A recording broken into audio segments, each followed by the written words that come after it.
গাজার বিধ্বস্ত প্রান্তর থেকে ফিরেছিলেন মাত্র কিছুদিন আগে। হয়তো চেয়েছিলেন একটু শান্তি, একটু স্বস্তির নিঃশ্বাস নিতে। তবে পাপ কখনো কাউকে ছাড় দেয় না। অত্যাচারীর করা জঘন্য কাজই তার কাছে ফিরে। এই ইসরায়েলি সেনার বেলাতেও ঘটেছে একই ঘটনা। শেষ পর্যন্ত রক্ষা পেলেন না তিনি, নিজের জীবনটাই নিয়ে নিলেন নিজেই। এসব কাণ্ড কোনো বিচ্ছিন্ন ঘটনা নয়। গাজা যুদ্ধ শুরু হওয়ার পর থেকে মানসিক বিপর্যয়ে পড়ে একের পর এক ইসরায়েলি সেনা নিজেদের চিরতরে হারিয়ে যাওয়ার পথে হাঁটছেন। ইসরায়েল হায়ম পত্রিকার তথ্য মতে শুধু 2024 সালেই 21 জন ইসরায়েলি সেনা নিজের ইতি টেনেছেন। অন্যদিকে হারেজ্জের মে মাসের প্রতিবেদনে বলা হয়েছে, গাজা যুদ্ধ শুরুর পর থেকেই এই সংখ্যা 42।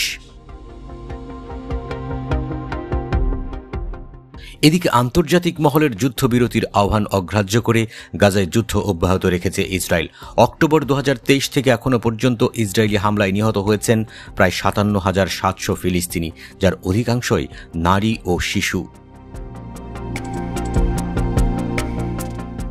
এই বর্বরতার কারণে আন্তর্জাতিক অপরাধ আদালত গত নভেম্বরে যুদ্ধাপরাধ ও মানবতার বিরুদ্ধে অপরাধের অভিযোগে ইসরায়েলি প্রধানমন্ত্রী বেনিয়ামিন নেতানিয়াহু ও প্রাক্তন প্রতিরক্ষামন্ত্রী ইয়োভ গ্যালান্টের বিরুদ্ধে গ্রেফতারি পরোয়ানা জারি করে। তাছাড়া গাজায় ইসরায়েলের অভিযানের বিরুদ্ধে আন্তর্জাতিক বিচার আদালতে একটি গণহত্যার মামলাও চলছে।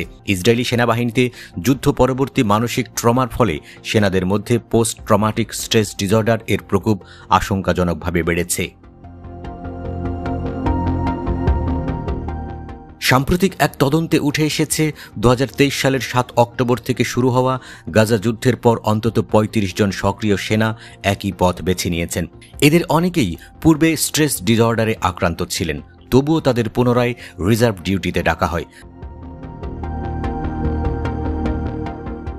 তেল আবিব বিশ্ববিদ্যালয়ের এক গবেষণায় দেখা গেছে, গাজা যুদ্ধে অংশ নেওয়া রিজার্ভ সেনাদের 12% মারাত্মক স্ট্রেস ডিসঅর্ডার লক্ষণ দেখাচ্ছেন, যা তাদের পুনরায় যুদ্ধে অংশ নেওয়ার অযোগ্য করে তোলে। তা সত্ত্বেও এসব সেনাদের অনেককেই আবার যুদ্ধক্ষেত্রে পাঠানো হয়েছে। ইসরায়েলের প্রতিরক্ষা মন্ত্রণালয়ের পুনর্বাসন বিভাগের পরিচালক গাই গিলাদ জানান, একজন মানসিকভাবে আহত সেনাকে পুনরায় রিজার্ভ ডিউটিতে ডাকা হলে তার চলমান চিকিৎসা ব্যাহত হয় এবং পুনর্বাসন থেমে যায়। তিনি আরও বলেন, 2024 সাল থেকে প্রতিরক্ষা মন্ত্রণালয় আইডিএফ এর সঙ্গে মানসিক স্বাস্থ্য সংক্রান্ত তথ্য ভাগাভাগি বন্ধ করেছে। এতে করে সেনা কমান্ডাররা জানতেও পারছেন না কোন সৈনিক মানসিকভাবে উপযুক্ত নয়।